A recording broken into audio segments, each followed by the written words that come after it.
అందరికి ఇయాల్టి మన దుందా ముచ్చట్లలా మస్తు మస్తు ముచ్చట్లు పట్టుకొని వచ్చిన చెప్పుకుందామా మరి ఈశ్వరప్ప హోమియో క్లినిక్ సమర్పించు దుందా ముచ్చట ఇక ముచ్చట్లు షురు చేద్దాం పార్రి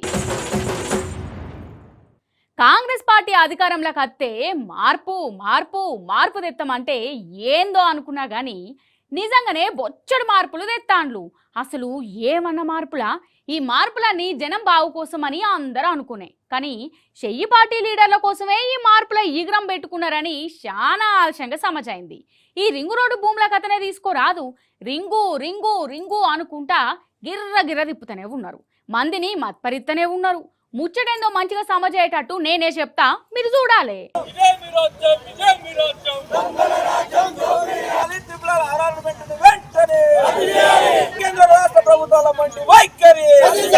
చెయ్యి పార్టీ తెచ్చిన మార్పేందయ్యా అంటే రింగు రోడ్డు రింగులు రింగు రోడ్డు అంటే జాలీగా చెయ్యి పాటోళ్ళు పండుగ చేసుకుంటారు కావచ్చు వాళ్ళకి ఇష్టం వచ్చిన తీర్లా మెలికలు తిప్పుకుంటా పోతారు ఇది నేనంటలేను ఎనకటి సంది గిదే కథ ఇప్పుడు గదే రామాయణం రింగు రోడ్డు అంటే మెడ మీద తలకాయ ఉన్నోళ్ళు ఎవ్వలైనా గాని జనాలకు ఫాయిదా అయ్యేటట్టు చేస్తారు గాని ఈడ కథ ఉల్టా అన్నట్టు గరీబుల కడుపు కొట్టి చెయ్యి పార్టీ లీడర్లకు ఫాయిదా చేసే కథ నడుపుతారు అన్నట్టు గంతేకాదు వేరే పార్టీలు అధికారంలో ఉన్నప్పుడు రింగు రోడ్డు ప్లానింగ్ ఒక లెక్క ఖరారు చేస్తే చెయ్యి పార్టీ అధికారంలోకి రాగానే ఆ తొవ్వలన్నీ మార్పిస్తారు పాత ప్లానింగ్లన్నీ పక్కకు పడేసి పేదల భూములకెళ్ళి పోనిస్తారు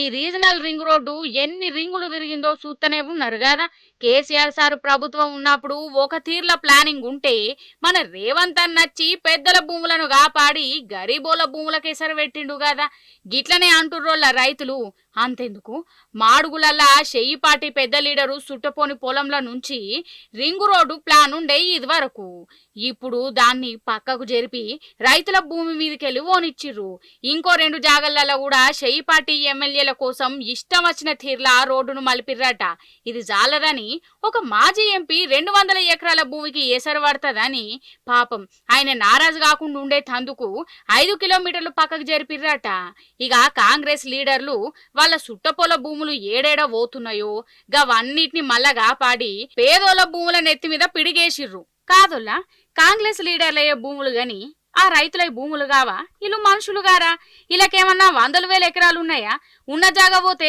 ఏడ బతకాలి ఇల్లు ఏడ పంట పండించుకోవాలి ఏమన్నా అంటే పైసలు ఇస్తానం అంటారు ఆ పైసలు ఎవరికి కావాలి అని రైతులు మరలబడ్డరు ఈ రింగు రోడ్డు అద్దే అద్దు అని రైతులు రోడ్ల మీదకి వచ్చిర్రు ధర్నాలు రాస్తా రోకోలు చేస్తాండ్రు 25 సర్వే నంబర్లు అంటే ఇంచుమించు ఒక 70-80 మంది రైతులు ఉంటారు అందులో ఆ 70-80 మంది రైతుల ల్యాండ్ పోతే మా పరిస్థితి ఏంది మేము రోడ్డు మీద పడవలసిందే అప్పుడు అందు గురించి మేము ఈ త్రిపుల్ మాకు వద్దు 2 ఎకరాల భూమి ఉంది మరి 2 ఎకరాల చిన్న రైతులు చూసి ఆయన అది పెద్ద డబ్బులు ఉన్న మా మనసులో అయ్యేవాడికి మమ్మల్ని ఆయన ఈ చిన్న రైతులను ఆయన తీసి పారేస్తున్నారు కన్న కష్టం నేను నా భార్య కష్టాలు చేసుకొని ఇప్పుడు ఉపాసం ఉండి మేము 3 ఎకరాల భూమి సంపాదించుకుంటే మాకు అన్నం పెట్టే భూమి 3 ఎకరాలు కూడా ప్రభుత్వం గుంజుకోవడం జరుగుతుంది మరి ఇలా కేంద్ర ప్రభుత్వం అయినా రాష్ట్ర ప్రభుత్వం అయినా ఈ మొండి వైఖరిని వెనకకి తీసుకొని రైతులు మొత్తం బాగు పెడుతున్నాం ఒక లెక్క లేకపోతే మా పానాల మా భూమా 2 రేవంత్ రెడ్డి గారు ఆలోచన చేసుకొని భూమి మీదకి రావాలి మా భూములను లాక్కొని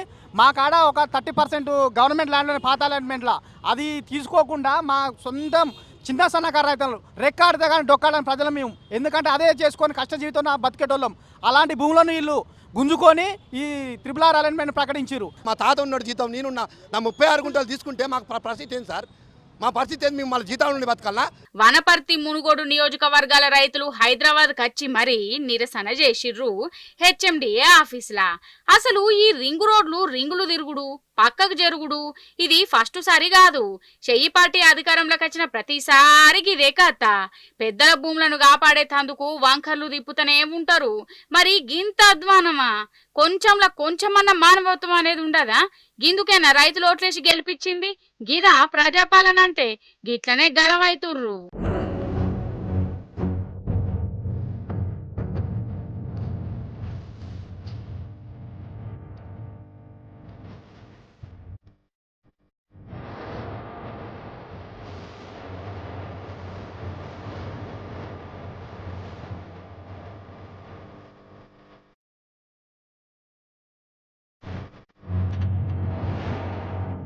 మహిళలు మహారాణులు అంటారు అంతే కదా. కానీ ఇప్పుడు మన తెలంగాణలో కథ ఎట్లున్నది? మన రేవంత్ అన్న ఓట్లప్పుడేమో మన ఆడోళ్లకు ఎన్ని ముచ్చట్లు చెప్పిండోళ్ళ, మనల్ని కరోడ్పతులని చేస్తా అన్నాడు. అన్నడా లేడా? ఇక నెల నెల 2500 బ్యాంకులు ఎత్తా అన్నాడు మన పేరు మీద. అన్నడా లేదా? ఇక చదువుకునే ఆడవిల్లలకైతే స్కూటర్లు ఇస్తా అన్నాడు. అన్నడా లేదా? ఇక పెన్షన్లు పెంచుతానే, పైసలు వంచుతానే. ఇప్పుడేమాయే? ఏమైందో నాకంటే మీకే బగ్గ ఎరక. ఏమన్నంటే లంక బిందెలు లేవనబట్టే, చెవులా పువ్వులు పెట్టే. అందుకే మన తెలంగాణ ఆడబిడ్డలు అందరు కలిసి రేవంత్ సార్ కోసం రోడ్డు మీదకి వచ్చిర్రు. వచ్చి ఏం చేసిర్రు అంటే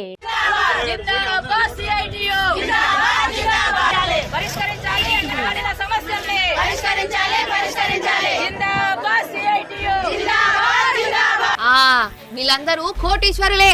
రేవంత్ సారు మన ఆడోళ్లను మాయల్నే కరుడు పదులను చేసిండట కదా, పెద్ద సన్మానమే చేద్దామని సారింటికి పోయిండట. అంతేనా అక్కలు? ఓ అక్కలు,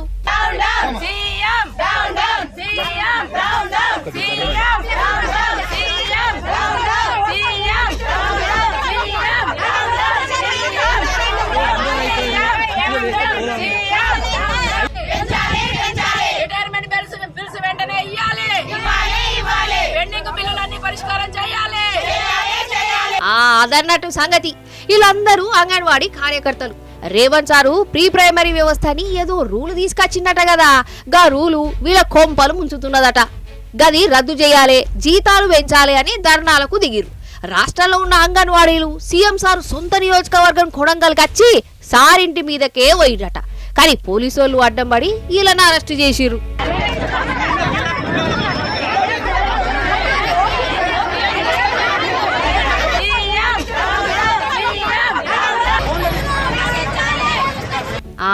ఇక ఇప్పుడు కరీంనగర్ కు రారి.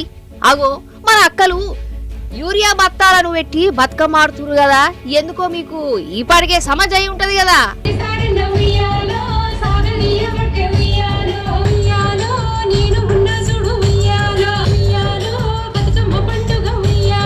రేవంత్ సార్ వారి పుణ్యాన యూరియా కోసం ఎంత గోసైతున్నదో చూస్తూనే ఉన్నాం కదుల్లా. పగలు రాత్రి అన్న ఫరక్ లేకుండా ఆడోళ్ళు మొగోళ్ళు సద్దులు కట్టుకొని సంటి పోలను ఎత్తుకొని యూరియా సెంటర్ల కాళ్ళకు అత్తుండ్రు. కానీ ఏం చేద్దాం, ఆన్నే తినుడు ఆన్నే పండుకునుడు అవుతున్నది. ఇంకెన్నొద్దులు చూడాలో గీ గోస. అగో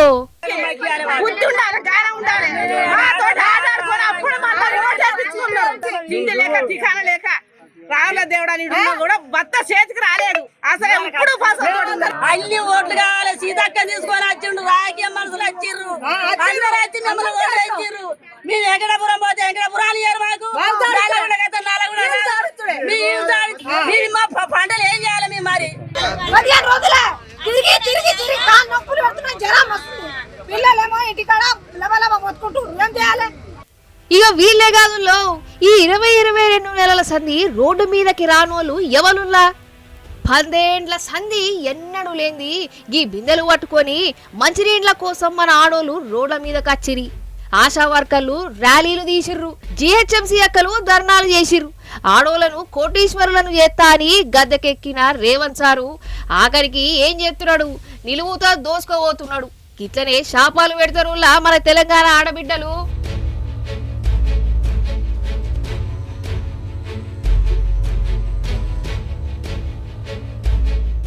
ఏ మాట కామాటేనులా బీఆర్ఎస్ పార్టీ నుంచి షెయ్యి పార్టీలకు దునికిన ఎమ్మెల్యేల పరిస్థితి తలుసుకుంటుంటే నవ్వాలను. అయ్యో పాపం ఏం హాలత్ అయిపోయింది వీళ్ళది అని జాలి చూయించాలను నాకే అర్థమైతలేదు. గట్లయింది అలా పరిస్థితి. ఇక షెయ్యి పార్టీల షేరికైన వంటనేమో ఎమ్మెల్యే పదవి పోతుంది.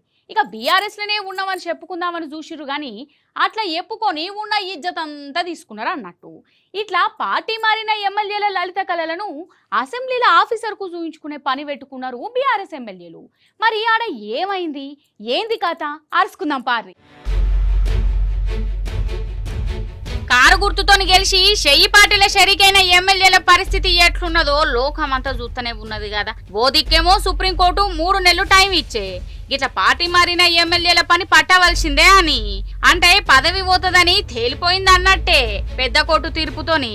ఇక ఇదివరి సంది వీళ్ళకు ఊగడక్కు అనుడా ఎమ్మెల్యే పదవిని కాపాడుకునేదందుకు ఇష్టం వచ్చిన తీర్లా నాల్క మర్రేసిర్రు. షరీక్ అయ్యేటప్పుడేమో మంచిగా కాంగ్రెస్ కండువాలు కప్పుకున్నారు. రేవంత్ అననే మా నాయకుడు అన్నారు. ఇక సుప్రీంకోర్టు తీర్పు రాగానే అసలు మేము కాంగ్రెస్ లో లేనేలేము, మేము బీఆర్ఎస్ లోనే ఉన్నాం అని పాట అందుకున్నారు కదా. నడిమిట్లా జనాలు బుగ్గగాళ్ళని అనుకున్నారు కావచ్చు. స్పీకర్ సార్ కు లెటర్ సుత రాసిర్రు మేము కాంగ్రెస్ పార్టీలకు ఓనే అని. ఇక వీళ్ళ రాతలు చూసి జనాలకే నవ్వొచ్చిందోళ్ళ. ఓష్ని నియోజకవర్గం జనాలనే కాదు ఆఖరికి స్పీకర్ సార్ ను కూడా మోసం చేసే పని పట్టుకున్నారేంది అని అనిపిస్తుందా అనిపించదా? అందుకే బీఆర్ఎస్ లీడర్లు డైరెక్ట్ అసెంబ్లీ కాడికి పోయి ఈ ఎమ్మెల్యేలు ఏ పార్టీలో ఉన్నారో మీరే చెప్పుర్రు అనుకుంటా కొన్ని ఆధారాలు పట్టుకపోయిర్రు. వల్ల స్పీకర్ సార్ లేకుండే అసెంబ్లీ కార్యదర్శి ఆఫీసర్ కు ఆధారాలు చూయించుర్రు. మనం కూడా చూద్దాం ఆధారాలు. జగదీశ్వర్ రెడ్డి అన్న ఏమైందో జరి చెప్పే. అసలు నోటీసులు వచ్చినాక ఏం జరిగింది? 10 మంది కేసీఆర్ దగ్గర పోల్సిన ఎక్కడ పోయినరు? రేవంత్ రెడ్డి ఇంటికి పోయినరు. రేవంత్ రెడ్డి ఇంట్లో సమాలోచనలు జరుగుతున్నాయి గంటల తరబడని మీ మీడియా ద్వారానే చూసినాం. రేవంత్ రెడ్డి మీకు భరోసా ఇస్తున్నా, మీ భవిష్యత్తుకు నాది హామీ అని అన్నట్టుగా కూడా తెల్లారి పేపర్లలో చూసినాం, టీవీలలో కూడా చూసినాం. ఇది కూడా అబద్ధమేనా? ఇంతమంది టీవీలలో అపోహపడుతున్నారు, బీఆర్ఎస్ కార్యకర్తలు అపోహపడుతున్నారు, మేము అపోహపడుతున్నాం. మీరు చేసింది ఏది కూడా పొరపాటు కాదా? మీరు ఎన్ని చేసినా తప్పించుకోలేరు. తప్పకుండా దొరికిపోయిన దొంగలు మీరు, అందులో సందేహం ఏం లేదు. ఇక ఈ మాటకు తిరుగులేదు. వాళ్ళు కాంగ్రెస్ లోనే ఉన్నారన్న దానికి వీటిని మించిన ఆధారాలు కూడా లేవు. అంతే కదా అన్నోళ్ళ.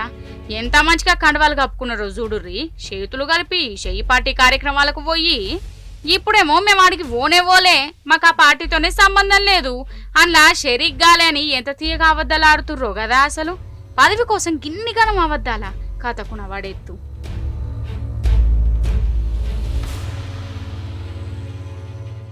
నిజం చెప్తున్నా, ఈ చెయ్యి పార్టీ అధికారంలోకి వచ్చినాక గురుకులం పిల్లలైతే గోసంటే గోస పడుతుర్రోళ్ళ. ఇది వాస్తవం. మీరు సుతనే ఉన్నారు. కావాలంటే గురుకులంలో చదివే పిల్లలు ఉంటారు కదా, ఇంకా పిల్లల్ని అడుగుర్రి, వాళ్ళ అమ్మ నాయనలను మెసిలియుర్రి. అప్పుడు ఎట్లున్నదో ఇప్పుడు ఎట్లున్నదో వాళ్ళే కండ్లకు కట్టినట్టు చెప్తారు. గంత మోసమైంది మరి.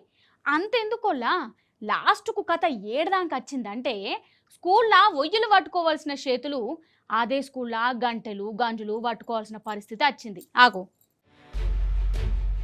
ఇదేదో పిక్నిక్ పేరంటం కాదు, గురుకులంలో జరిగే రామాయణం.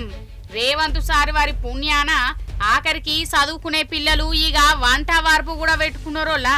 ఏమైందిరా బుజ్జి, అసలు మీరెందుకు గంటలు ఈల పీటలు పట్టిర్రు? మాకు 3 పూటలు కడుపు నిండా అన్నం పెట్టేవాళ్ళు. ఇప్పుడు మాది మేము వండుకోవాలంటే మాకు చాలా ఇబ్బందిగా ఉన్నది. వాళ్ళు 3 పూటలు వాళ్ళు ఎంత కష్టపడ్డారు తెలుసా. వాళ్ళు కష్టపడ్డారు, అసలు ఫలితం అనేదే లేదు. అదే ఆ చైర్ల మీద కూర్చొని ఖాళీగా వచ్చి అదేంది కూర్చున్న వాళ్ళకేమో జీతాలు 1000 పడతానే కానీ వాళ్ళు కష్టపడిన వాళ్ళకి మాత్రం అస్సలు లేదు. న్యాయం మాత్రం జరగాలి వాళ్ళకి మాత్రం. మేము ఇప్పుడు ఎట్లా వండుకోవాలి? మాకు అండ రాదు, మాకు కూరలు అండ రాదు. ఇన్నరానోలా, అర్థమైందా? నేను చెప్తా. వీళ్ళు కొమురంబి మాసిఫాబాద్ జిల్లాలున్న గిరిజన ఆశ్రమ స్కూలు పిల్లలు. ఇంట్లో వంటలు చేసే వర్కర్లు రోడ్డెక్కిర్రు. వాళ్ళకు జీతాలు చక్కగా లేవట, ఉన్న జీతాలు బరాబరిచ్చుడు లేదట. ఇక ఓపిక పట్టి వర్కర్లందరూ జీతాల కోసం కలెక్టర్ ఆఫీస్ తానకు పోయి ఆందోళన చేసిర్రు. వాళ్ళ తనలట వాళ్ళది. కానీ ఈడ పిల్లల కడుపు మాడింది, వంటలు చేసేటోళ్ళు లేరు. మరి ఏం తినాలే? ఎన్ని పూటలు ఉపాసం ఉండాలి? అందుకే పిల్లలే ముంగట పడి వాళ్ళే కూరగాయలు కోసుకుంటా పెద్ద గంజులల్లా స్కూళ్ళనే వంటలు వండుకున్నారోళ్ళ. ఏంది అసలు ఈ అవస్థ? ఏంది అన్యాయం? అసలు పిల్లలు చదువుకోవాలనా గిట్లా ఆగం కావాలనా? చదువుల మంత్రి మన రేవంత్ రెడ్డి సారేనా అయ్యే. అసొంటిది ఎంత మంచిగా చూసుకోవాలి ఈ సీఎం సారు. వాళ్ళ సావు వాళ్ళు చేస్తారని గిట్లుండొచ్చునా? ఈ ఒక్క బడనే కాదు, ఏమంటా రేవంత్ రెడ్డి సార్ ముఖ్యమంత్రి అయిండు ఆదివారి సంది గురుకులంలకు గోసనే వచ్చిందోల్లా. ఏదో శని పట్టినట్టే అయింది. ఏమనుకున్నా మంచిదే కాదా మరి? పురుగులన్నం పెట్టుడు, సార్లు చక్కగా ఉండకపోవుడు, పిల్లలేమో రోడ్డు మీద కచ్చిదారణాలు చేసుడు, పాదయాత్రలు చేసుడు. ఇట్లా ఎన్నడన్నా చూసినామా? కేసీఆర్ సార్ సీఎం ఉన్నప్పుడు మన తెలంగాణ గురుకులంలంటేనే దేశం మొత్తం మంచి పేరు పోయింది. ఈడ సీటు కోసం పెద్ద పోటీ ఉండేది. కానీ ఇప్పుడేమో చదువులంటేనే పోరగాళ్ళని ఆగం చేసుడు అనే కాడికి వచ్చింది. రేవంత్ సారు ఏంది సారు ఇదంతా? ఏమన్నా కోపాలుంటే మీరు రాజకీయంగా చూసుకోర్రి, గంతేగాని పిల్లల చదువులను గిట్ల ఖరాబ్ చేసుడేంది సారు? వాళ్ళ బతుకులతోని ఆడుకునుడేంది? పెన్ను పుస్తకం ఉండవలసిన చేతులల్లా గిట్లా షాకిరీ చేయించుడేంది? వంటలు అందించుడేంది సార్? అన్యాలం అనిపిస్తలేదా? మీకు యాదికుండే ఉంటది, 3 నెలల సంధి మహబూబ్ నగర్ చుట్టుముట్టు ఒక చిరుత పులి తిరుగుతాందని. యాదికున్నదా? మరి మహబూబ్ నగర్ వాళ్ళు అయితే ఆ పులిని తలుసుకుంటా నిద్ర కూడా ఓడు బంధు పెట్టిర్రు. చిన్నపాటి సప్పుడు అత్తే చాలు పుల ఇంటికి వచ్చింది అని గావర కావట్టిర్రు. అయితే ఇన్నొద్దులు జనంతోని దొంగ పోలీసు దాగుడు మూతలాడిన పులి లాస్ట్కు అవుట్ అయిపోయింది, అంటే దొరికింది. మరి ఆ పులి సంగతేంది? అదెందుకు జనాలకి వచ్చింది? ఎవరింటికి పోదామని చూసింది? ఎట్లెట్లా దొరికింది? ఏంది కథ పారి. అబ్బర బిడ్డ అన్నా, ఏమే పులి ఎందుకు వచ్చినవే నువ్వు జనాలకు? ఏం మావులకు వచ్చినావు? నీకేం పనే? 3 నెలల సంధి మహబూబ్ నగర్ జనాలను గిట్లవానికి ఇచ్చినావు. ఇప్పుడు చూడు నీ హాలత్ ఏమైందో. ఏంది, మంచినీళ్ళు తాగుతావా? డబుల్ రొట్టె తింటావా లేకుంటే మేకనే కావాలనా? అగో ముఖం మీద దెబ్బ తాకినట్టున్నది కదా నీకు.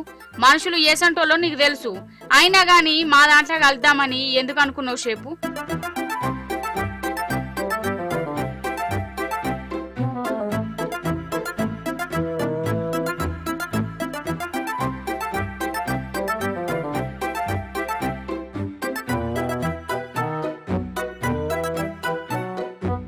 అయితే 3 నెలల కిందట ఈ చిరుతపులి మహబూబ్ నగర్ కి వచ్చిందోళ్ళ జనాలకు కనబడ్డది, మళ్ళా మాయమైంది. ఖాతం ఇక ఆదివారి సంధి ఇక్కడ జనాలు జాగారం చేసుకుంటున్నారు.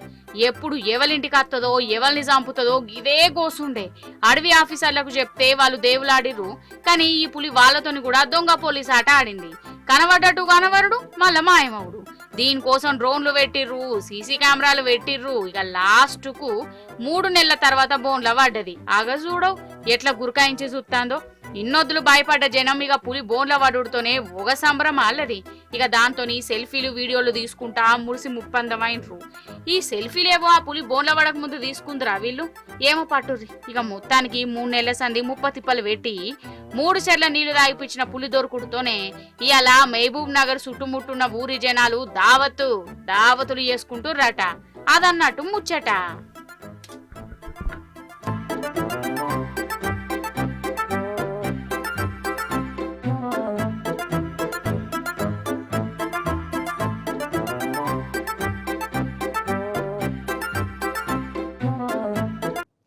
పానాలంటే ఎవ్వరికన్నా తీపే. ఫస్ట్ నా పానం దక్కితే చాలు, కడుమోళ్ళ గురించి ఆటెనక చూసుకుందంతి అనుకుంటారు కదా. అంతే కదా, పానం కంటే ఏది కూడా ఎక్కువ కాదు మరి. కానీ అసొంటిదోళ్ళ మిమ్మల్ని ఒక దావఖానకు తోలుకపోతా, ఆడ నర్సులు అప్పచెప్పిన పనిని ఎంత జిమ్మెదారుతో చేసిర్రో చూడుర్రి. మన నర్సులు కనబడ్డా మీరు క్షణార్థులు చెప్తారు పారు మరి. వైద్యం చేసే డాక్టర్లే కాదులా, కంటికి రెప్పలెక్క చూసుకునే నర్సులు కూడా దేవులతోని సమానం కదా. గా అస్సాంలా భూకంపం వచ్చేదాకా అంత ఆగమాగం జగన్నాథమే ఉన్నది వట్టాడ. అయితే గీ భూకంపంతో ఒక దవాఖానా జర్రంతా ఊగినట్టు అయిందిలా. నర్సులకు అర్థమైనట్టున్నది. ఇక లెక్కకైతే గిట్ల భూకంపం వచ్చిందని ఎరకవుడుతోటే ఎవరి కాళ్ళు ప్రాణాలు కాపాడుకునేందుకు ఊరుకుతారు. కానీ ఈ నర్సులు గట్ల కాదు. ఐసీయూలో ఉంచిన అప్పుడే పుట్టిన పాపలను వీళ్ళ పానం అడ్డం పెట్టి మరి కాపాడే పని పెట్టుకున్నారంటే అగో చూసిరా.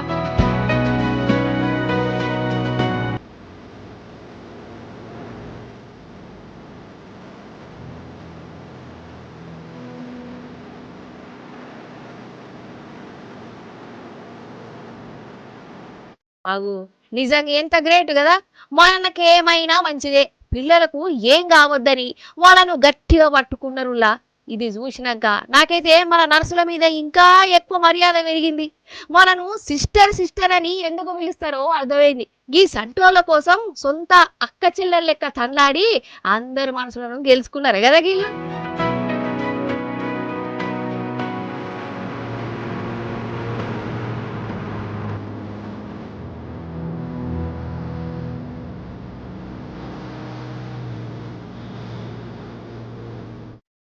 ఇవి ఆల్టి దుందా ముచ్చట్లు. మళ్ళీ ఎపిసోడ్లో ఇంకెన్ని ముచ్చట్లు పట్టుకొని వస్తా. నమస్తే.